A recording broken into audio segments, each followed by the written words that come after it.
আরে ভাই, একটু চিন্তা করুন, কতটুক মূর্খ গন্ড হলে এরকম বক্তব্য দিতে পারে। একটি সতর্কীকরণ বিজ্ঞপ্তি আমাদের কাছে সংবাদ এসেছে, আমাদের অনেক ভাইয়ের মোবাইল হারিয়ে গিয়েছে। আমাদের কাছে এটাও ইনফরমেশন এসেছে, হিজবুত তাওহীদের কিছু সংখ্যক যুবককে আজকের এই লক্ষ লক্ষ জনতার ভিড়ে আমাদের তাওহীদি জনতার মোবাইল চুরি করার জন্য পাঠানো হয়েছে। অতএব আমরা সবাই সতর্ক থাকবো, কোন মুসলমান চুরি করতে পারে না।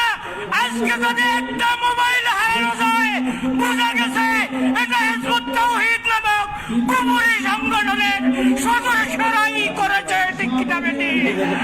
অতএব আমাদের সবাইকে অবশ্যই সতর্ক থাকতে হবে।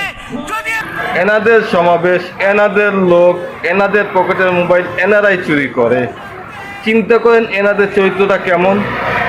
আমি কিছু বলবো না, কমেন্টেই আপনারা বলে যান।